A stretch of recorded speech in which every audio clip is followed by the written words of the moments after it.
Hello, everybody, and a really warm welcome to another Courageous conversation where we're celebrating the voices, wisdom, and courage of women in our network. And I'm really thrilled today to be joined by Morag Gamble. Hi, Morag.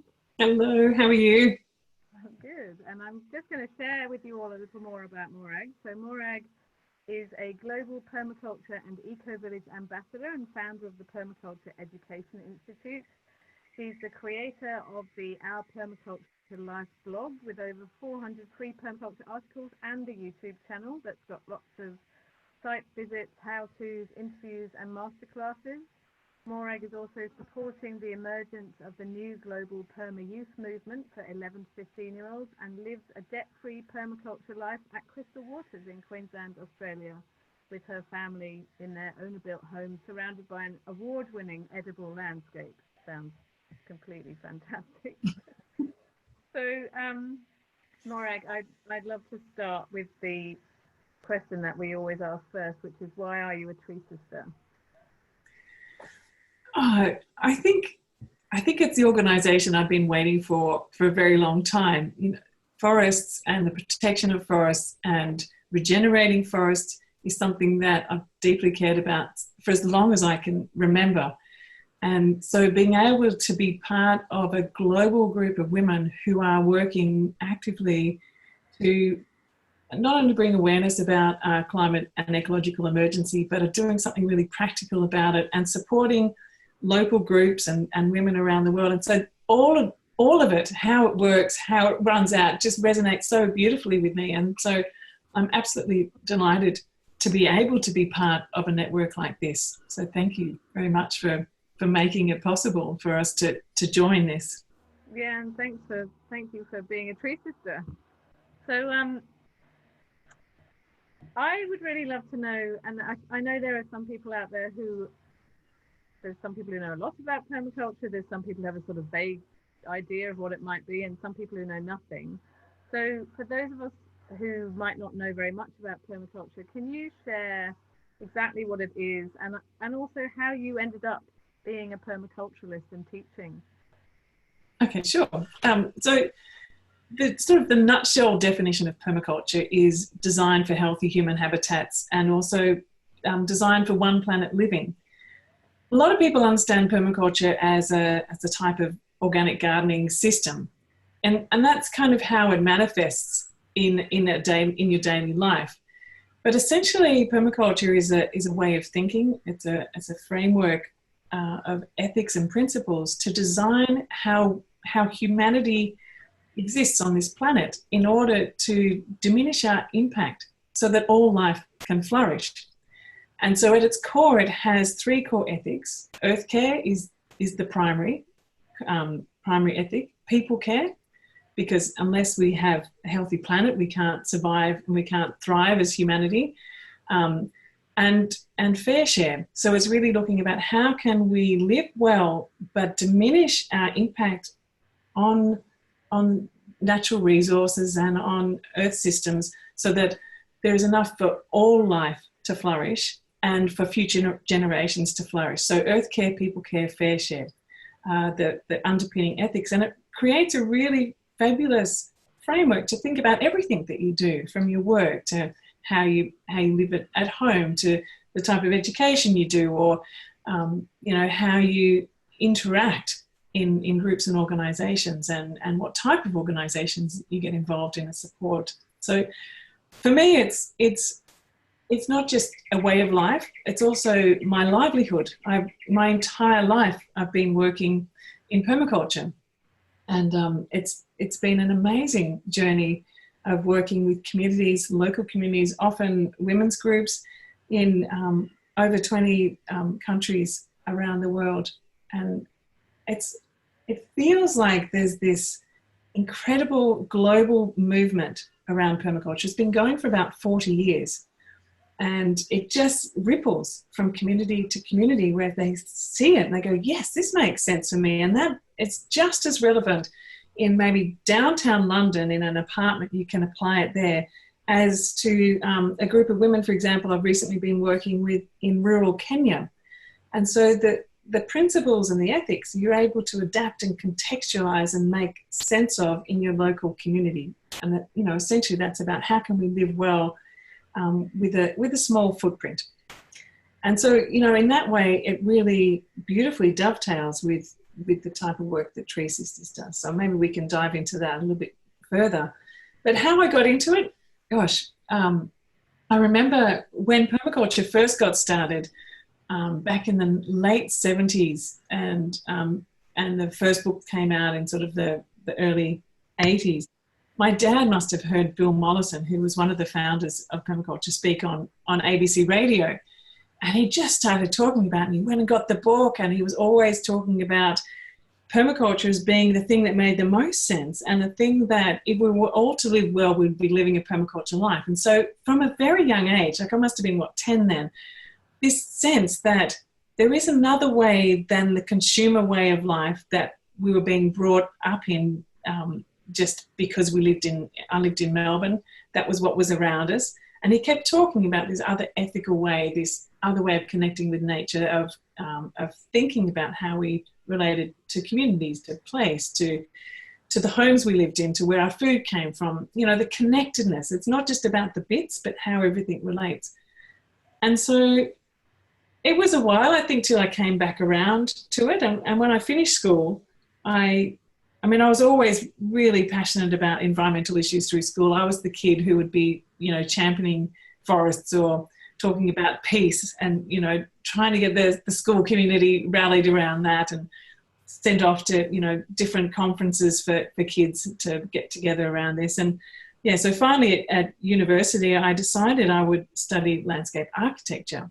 And it was there I went, aha, permaculture, because it is about how you shape and design human habitats. How can you design how people live, where people live, how they embed themselves in their landscape? And very much by how you work with that, you can shift and change behaviours and attitudes. And so I kind of started embedding it in there. And by the time I finished my degree, I decided that actually I would just focus completely on permaculture and just leave that landscape architecture. So I was a bit incensed at one point, I think, because they said, I was talking about, you know, that we really need, all my projects were about designing with nature and that we needed to embed what we do with that broad ethic. And some professor told me, oh, designing with nature is passé, as though it was some kind of design philosophy, you know, and I looked at it and I think I must have just had my mouth just, what? And from that point on, I think I was a little bit jaded about the profession of thinking that, well, it's just a style of design and was, you know, an aesthetic. No, it's not an aesthetic. It's an embedded philosophy and ethic and responsibility that we do design with nature. And so I realised from that point onwards that maybe I should depart from that profession and actually focus on helping to ripple out. So what I've seen permaculture as being I'm teaching people how to design in an accessible way that gives them a chance to actually design commons, design their own places in a way that has all those ethics embedded in it, and that they're not necessarily reliant on other people to come and create spaces for them. We become consumers of spaces.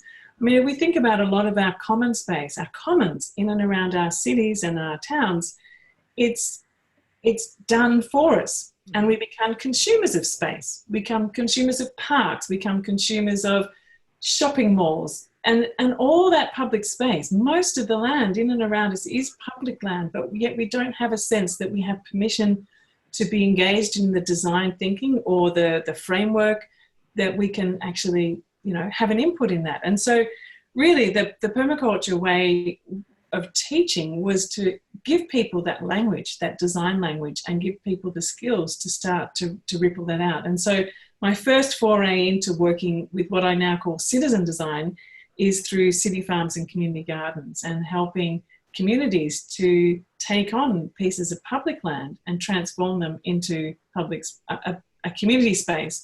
So Northey Street City Farm was one of the projects that I was involved in getting started down in Brisbane. And since then, many other community gardens. And I think it's a really powerful thing that, you know, people come together to start with about the food. It's what, you know, people eat every day. It's kind of one of the easiest things to communicate from whichever perspective you're looking at. But then very quickly we start to look at how we then relate to the soil, how we relate to place, how we relate to the local landscape, the local ecological systems, the local forest. And I remember clearly how within a year we'd started to look at how we mapped our whole bioregion within and around City Farm, and started doing expeditions up and down the catchment and looking about how our place fitted with upstream, and then started to engage in doing riparian zone revegetation to help improve, you know, the stream, understanding that catchment level of sense of place. And so finding a way to connect people with it, because I think, you know, when people do feel that sense of connectedness and they love a place, then it really starts to ripple out a much deeper sense of care and engagement in doing the regenerative work, whether, you know, wherever you might be, even in a, you know, downtown in the city, you can start to put in green wedges and that are people places. Yeah. And, you know, there's forests down there now that we've planted that, you know, I walk through them now and it's phenomenal. Like just realizing that, you know, in a short period of time, how you can regenerate places. And I look here within the Crystal Waters landscape too. This was just a barren landscape. And here we have a sense of commons as well. So about 90% of the land here within Crystal Waters, we have 650 roughly acres. And about 90% of that is the commons. And well over 50% of that land has been just regenerating, and we're consistently replanting more and more. So our footprint is, as humans, and where we're putting our houses and our gardens is a very small part. Yeah. And I think that's it's a great way to, I've just found it anyway, a great way to connect people to where they are, to their place, and to give them an understanding too of how to interact with it and how to design with it, and to meet their needs in a way that also meets the planetary needs and future generations. That's making me think about place, and I've been thinking about that a lot because I recently had to move from somewhere that I felt very connected to. Unwillingly move, and it got me thinking so strongly about place, and talking to other people about place, and how place is really all we have, because, you know, that's where we live and work and breathe, and yet we don't really think about place very much because we're occupied with, you know, other activities until maybe that place is taken, or you know, we have a long history in this country of taking places from people. And I'm curious, this also makes me think about what you said about permaculture is as applicable in downtown London as it is in rural Kenya. And I guess in my mind, I'd love to kind of wrap my head around the example of downtown London, how you would apply permaculture principles, you know, if you live in a unit in Notting Hill or something, and how that would connect you to place. Okay, that's a really good question. So, like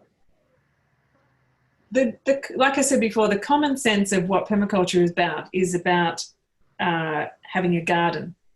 Sometimes having a garden in the ground is not possible right where you are there. But there's definitely a possibility of connecting with your local food system, with your local community, and bringing your food system close to home. So at home, you would still try and find a way to do as much growing as you possibly could. If you've got a balcony garden or even window sills, ways to actually try and find to get the metabolic system happening again, so that your food waste is going back into some kind of soil, some kind of compost. And maybe if you don't have enough places to put your food scraps, then to join up with a community composting system, for example. And so you're starting to nourish and bring to life some kind of community space. And there's thousands of community garden spaces in and around places like London. So maybe you form a direct connection with that, and that's where you start to get your hands in the soil. And when you start to go and join up a local allotment, you start to meet other people who are thinking along similar lines and join in restoring the soil in that area and planting up trees in that area and finding connections with how to live a more ecological and regenerative life by that collective work. And then, you know, in an allotment, you still can't produce as much food as you want, but then you start to collectively together say, okay, well, if we all work together, we might be able to directly go to a local farmer and get things supported. So, I mean, this is how food box systems, community food systems have emerged out of a lot of these groups of people who come together in urban areas saying, let's make a direct relationship with farmers. And so it's expanding out our consciousness. Like, so that's just taking the food thread, and then we could take, you know, other resources, you know, from everything from, you know, our clothes. So, you know, it's simple to think about how we can diminish our footprint and become more self-reliant when we do it as a community. The whole notion of becoming self-sufficient is really quite flawed because, you know, it's this whole kind of, it's almost a prepper type of thing, like I'm going to get my bit ready and I'm going to be self-sufficient and I'll be good. But that doesn't work, and it's way, way too much work to be doing it all by yourself. It works when you're doing it in relationship with other people. Yeah, and there's a sort of madness, isn't there, in the idea that, you know, just me, I'm going to live really clean and green here in my little tiny pocket of the planet whilst everyone around me just continues on as usual, you know. Yeah. And so, yeah, so I think in many ways it's the in the cities. So connecting up with those different sort of community gardens, connecting up with community compost systems, connecting up with community food systems, connecting up with, it could be going, okay, I'm applying the permaculture ethics and principles to my transport system. So, you know, I don't need a car. I'll use a bike, I'll use public transport, and I'll join an electric car share group. Oh, if there's not one there, maybe I'll work with these other people to set one up. So it's a proactive approach of connecting with communities to find ways to diminish our footprint. And then if we don't have space, like, you know, here at Crystal Waters, we have space to plant forests and trees and to support, you know, the ecological restoration of this land that was denuded. But if you're in the middle of the city and there's not space necessarily to do that, then, you know, the concept is about joining with organisations like Tree Sisters, who will then help you to plant forests in other places. And so the way in which you inhabit your urban life can either be a high consumer way of life, which has a really big footprint, or if you take kind of a permaculture approach and think about all the different elements from diminishing our footprints, of regenerating and repairing soils and drawing down carbon and collectively working together with other people, then we, you know, having an urban life can be a really low impact life. And so it's more a frame of thinking than actually this kind of idea that permaculture means you have to have, you know, a herb spiral and a compost bin and you know, that's very much just, that's taking what you look in the book as a recipe book and going, okay, well, I'll copy that. You need to sort of take the next level of understanding of it, I think, to really apply permaculture across the board, so that it is essentially about, it's a way of thinking, it's a way of being, and it's a way of relating. It's very much about building connectedness. So the other thing I wanted to pick up on, and I guess this relates to it, is that you said was about the way that we consume public parks and, you know, public land spaces. How do we break out of that mindset that is, you know, we can't really interfere with that because council look after that or government are looking after that, and that's not, you know, it's sort of just there for us to walk through, but it's not participatory land. Like, how do we sort of give ourselves permission to say, actually, these are our spaces? Like, how does that happen? Well, I'll share with this story of how we got started with Northey Street City Farm, for example. We had an idea. There was a group of us who really wanted to start an eco-village in the middle of the city. And we tried and tried for a while, but it kind of got too hard. The regulations were kind of pretty imposing at that point. So we thought, what's the lowest hanging fruit of how we can actually come together as a community and do ecological things together in the city? And we decided we'd focus on food. we thought a community food system would be great, and we'd start a city farm. So we'd seen some in England, actually. There was some over there that inspired some of our members. So we went, okay, great, we'll do that. So we spent about, I don't know, several months walking around the inner parts of the city where we were kind of living together and looking for a piece of land. And then we started going to the local community and suggesting ideas about it. We'd have meetings. We would talk to the local councillors, the local representatives, and talking with them about this is the idea. But, you know, having a group that's collectively visioning it together, it started by, you know, us sitting in a lounge room somewhere saying, wouldn't it be amazing if we could do that? And the thing is now that it's so prevalent that you can actually approach your local council and go and say, we have a group of people here. It's a small group now, but it's a good core group. We would love to start a project in our local park. Now, you know, and these are the ideas that we have. And then you just open that conversation, because the thing is, you know, they'll then ask you about, you know, how you can make it safe for people and all those sorts of things. And you just negotiate that space. I think there is an openness to it, you know, maybe not down in a central park somewhere, but there's a possibility of having pop-ups. I've seen some really effective pop-up parks that help to create a sense of place and a sense of connectivity, and even doing it in the middle of streets, where people create temporary parks and temporary playgrounds and temporary, you know, like bring in, you know, some fruit trees in pots and some lounge chairs that people can hang out in. And it's amazing how people just start to gravitate to that.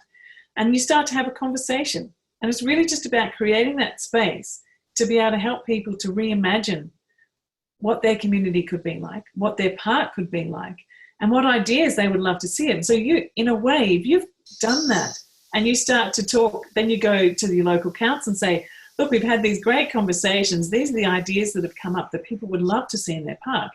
You know, it's really their responsibility to respond. Yeah. And what I found has been the best way is when it's not been a sort of an us and them going, right, council, we demand that you change this park and give it to us, but going in saying, you know, this is a beautiful park. Our community loves this park. We would really love to do some more things to make it, you know, meet our needs in this and this way. Let's talk about how we can make that happen. And it's remarkably positive and doable. So I'm really interested in how you believe that permaculture can help the earth in times like these where we're actually in crisis, you know, and there's this sense of urgency that we don't have years and years for, you know, great systems to unfold. How can we use permaculture in ways that sort of address the immediate crises? Well, I think using permaculture design and thinking, we can actually rapidly diminish our footprints in our homes and our communities. So what I've tried to demonstrate here over the last decade or so is how we can live, you know, a high quality of life with less than 80% of the footprint in terms of, you know, energy and food and all the different sort of measurements. And it's been really possible. And I think one of the things we need is more demonstrations of how it's worked. But I kind of think the time for pilot projects is over. It's really rolling up our sleeves and just getting into it now. We have enough examples. So we have enough examples of how people can live a low impact life around the world. And, you know, by pulling the carpet from, you know, out from underneath the big corporations, if we don't need their seeds, if we don't need their fuel, if we don't need that, we just all start to focus on how we can, in our communities, in our homes and in our regions, start to live on, you know, well, my focus was cutting it by 80%, because I came to that figure by saying, okay, if everyone in Australia if everyone in the world lived like a typical Australian, we would need at least 4 planets. So we don't have that. We have one. So what's One Planet Living? We need to actually cut consumption by, at least 75%. So I went to 80. But I'm thinking now that we need to go much further. That's not enough, because what we need to be doing is not just not polluting, not just not, putting carbon into the atmosphere. We need to be drawing down carbon from the legacy that's been polluted and the emissions that have happened up until now. So, we need to go beyond zero. So these targets that are being set by governments, 2050, it's ludicrous. It's absolutely, it's setting us up for a 4 to 5 degree warming, which is uninhabitable Earth. If we are to actually maintain a 1.5 degree warming, which is still ridiculously hot. I mean, we've only got up to 1.1 now, and look at the things that are happening in the world as a result of the warming. And, and the tipping points, once we get towards, say, 2 degrees, those tipping points just start to become unpredictable, and it's irreversible. We can't just stop then. I heard someone from the government on radio yesterday saying something like, oh, well, all of that about going to zero is what we need to do in the second half of this century. I thought, have you completely missed what every single scientist has been saying? What are you even thinking about? And how can you possibly, talk about such absolute rubbish publicly? Like, you should be publicly shamed for talking about that. So I'm thinking, well, we can't wait for and I can't even call them our government, because they're not representing us, the government, the people who sit in those particular places. We can't wait for them. So we need to really think about how we can make the changes within our local communities, and I think communities is often where a lot of that, the power does sit, and where the resilience does come, and where we can make the difference. And so how can we bring down our emissions so that it's beyond zero? And all the figures are saying it's not 2050, it's not 2040, it's 2030, and we need to have got it sorted by then. So it means a radical shift in the way that we live, a radical shift in the way that we think, the radical shift in the way we educate. There's lots of radical shifts that need to happen, and it doesn't have to be. The transition can be really painful if we just allow the current rhetoric to continue and then we hit a wall, or if we, the ideas that I guess permaculture has been trying to talk about for a long time, and other environment movements, it's been sort of incremental, and changes have been happening. It's rippled out, and now there's millions of people around the world who are thinking like this. But we've reached this critical point. So we have the examples, we know what we've got to do. We just need to kind of get in and do it. And so where I see permaculture happening is actually starting to articulate that far more widely, to show the examples that already exist. So my year is filled with going to various places, filming them, talking to people about it, writing about it, trying to get the stories about it into the mainstream media. I just recently attended the National Climate Emergency Summit, where a lot of the talk was about, well, the alarm bells are all ringing, we hear all the alarm bells, but we don't see the exits yet. And that's kind of the language that was being used by some, fairly high-level politicians, not the ones that are in power, but people who are thinking about these issues. And so what I feel like that we need to do within the ecological movement, within the permaculture movement, is to stand up really proudly and give ourselves permission to speak up. Because quite often it's been, oh, we do permaculture, as though it's something that's a little bit fringe. It's actually, no, it is one of the key strategies and solutions that the world needs right now to be able to help us to focus on how we can live a one planet life. So the other day I was talking with Engineers Without Borders. I was talking with the architects who are starting to declare. I was talking with the AMA who have declared an ecological emergency, and starting to bring, all of our voices together to start to think about how we can to shift and change how we make decisions, how we design our settlements, how we retrofit our settlements, how we retrofit our food systems. We're having a big think tank up on the range on next weekend to really bring people together in the food system. And so it's speaking up. And so it's kind of hard when the media is so closed in on certain things. So I'm really thinking that we need to be writing every day.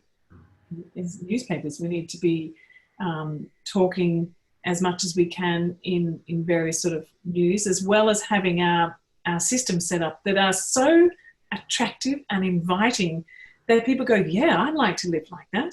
You know, I think that's the thing.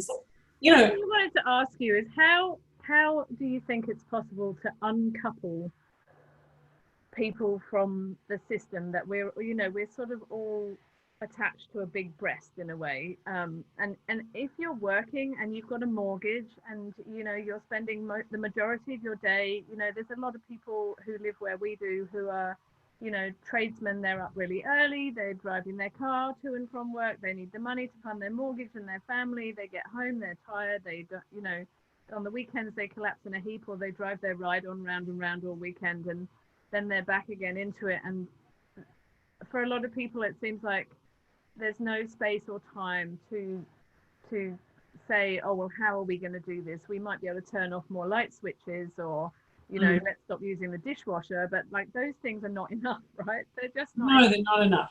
So how do people uncouple from something that is sort of fundamental to their living in a way? Well, it's such a complex question, and there's no simple answer to that. And it really is. A lot of it is about, I think, it's about exposure to know that there is actually other ways of living. Quite often we're told that is the way. You go to school, go to university or trade school, whatever, and then you go and get a job and you get a mortgage, and that is the pattern that you go through. Now, how else have we learn that? That's embedded in how everything that we do. So what are the different alternatives? What are the different ways that we can enter into home ownership, or being part of maybe a community land trust, or where does our food come from? So actually, not necessarily saying you have to live with a hair shirt and live in a little shack somewhere, but actually how can we live a high quality of life, but yet have, that level of impact that's right down at zero or regenerative. Now, part of it is supporting projects like Tree Sisters. That's one way that without changing what we're doing here, we can be making a big impact. And so we need to do that. That's just a no-brainer. We should all be doing that. We should all be supporting projects like Tree Sisters to do the regeneration work, where it's desperately needed and that is going to have a global impact. And so that's a given. And then we start to need to unpick some of the other things. So, food is one of the biggest things. So there's a massive movement at the moment around regenerative food systems. Now, what's needed to happen there is that, yes, we need to be thinking about what we can do in our homes and in our communities, and individual farmers are starting to say, we know we need to do regenerative farming because our soils are dying, we've got the droughts, we see what's happening, we're connected with the land, we know we have to do that. And so there's a massive movement of regenerative farming. What needs to happen is we need to then take the farmers and the community and the people who are understanding this to go and put pressure on the government to shift policies and shift subsidies, because at the moment all the money from the government is pretty much going towards industrial farming, which is destroying the soil and destroying rural communities. What we need to do is to shift that around. And so recently, when I was in Westminster not that long ago, I was talking with the agriculture minister there, and a new agriculture bill is about to come through, which will favour the subsidies going to regenerative farming, agroecological process, and permaculture, right? So it is about us having our systems in place that work, that can be demonstrated, that can be shown up and down the scale so that people will want to join it, people will want to get their food from that system. They understand that there's a problem with the current food system. Okay, I don't want to support it. Where can I get it from? And it's not a really difficult thing. So there's there's ways that we need, those of us who are sort of been into it for a long time need to make sure that those systems are really visible. Yeah. We also need to stand up and speak up, which is why I'm helping to launch something called the Permaculture Ambassadors. And also, we haven't got a name for it yet, but it's something like the Independent Parliament, where we form our own ministries, and every issue we actually get together with key ecological thinkers to put forward alternative policies and start to shift some of the thinking and have conversations around that. That's awesome. So it's about, we're in permaculture, but it's not just about the garden. And I'm hoping, yes, have a garden. That again is kind of like just the platform for everything, because it does connect you with the place, with season, with healthy food. It helps you to recycle nutrients, and it embeds your children, if you have children, in a world where they understand about all of those things too. It's part of eco-literacy and connection. But we need to scale up all of the things that we do to the scale in which the world is needing right now. And what I understand from working in permaculture for 3 decades is that everywhere in the world there are brilliant examples of how this is working and making a positive difference. And in many countries I've been to, it's shifting and changing government policy. And so now I can start to point to that and come back to our government and say, over here, this is what's happening, and this is the impact it's having, and here's the examples, and not being afraid to do that. So sometimes I think we feel like we don't have a voice. Sometimes I think we feel like we might be marginalized. But my perspective on that now is it really doesn't matter whether we don't feel powerful enough or not. There's kind of a responsibility. What have we got to lose to stand up and speak up and actually go out, but in a really positive and practical and evidence-based way, to articulate the alternatives that are real and viable and are being done everywhere. It's not a new thing. Yeah. It's not a finished thing either. It's not saying, okay, well, let's look to the past and they got it all right and that's how we can do it. It's saying, look at this trajectory of how things are moving and look at these examples that are there, and we can build on those. So, even I just talking recently with David Holmgren, who was the co-originator of permaculture, and he was talking about, how their community in Hepburn created their community wind farm. And so if you're looking for different sorts of energy and you're wanting to get off, coal and gas, here's what you can do. So it's about activating, and it does mean being active citizens. It means that we need to shift from being consumers to citizens. And I know that, like you're saying, sometimes, often people feel very tired. So what's the low-hanging fruit that we can all just do? And that would make a huge difference. And how can we amplify the stories so that it becomes not something that is not known or not heard of, as seen as fringe. Recently, down at the National Climate Summit, Costa was talking there, and Damon Gameau and, also Kate McGuillan, who is the mind behind Dirt Girl World. I don't know if you've ever seen that story. So she's a permaculture person. Damon loves permaculture, and Costa is just embedded permaculture within Gardening Australia and transformed that. And so I was talking to Kate because she's saying she's a script writer and she talks with a lot of script developers for all different sorts of movies and shows and things. And what she's saying is that she's starting to help them shift what's happening in the background, so that if the actors are going along a street somewhere, what's going on behind, there'll be someone in a garden, someone on a bike, some solar panels on the roof, that just it becomes a new normal. What you see is the things around, instead of walking around, with the disposable cup with, a big 4-wheel drives gas guzzlers. You start to see a different image about what normal life is like.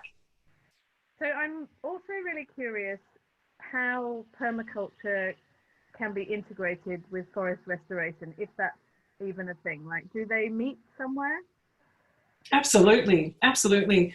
You know, actually, permaculture emerged out of the desire to protect and restore forests, recognizing that humans' way of life and way of utilizing, you know, using resources, consuming resources, and sprawling out cities and clearing land on farms was actually one of the ways, you know, one of the biggest impacts on the forest and on their you know, having cohesive areas of forest and having ecologically intact forests. And so really what it was, so it's a focus on how we can create healthy human habitats, because if we've got healthy human habitats that have a low impact, we're actually diminishing our impact or even our intervention with the rest of nature.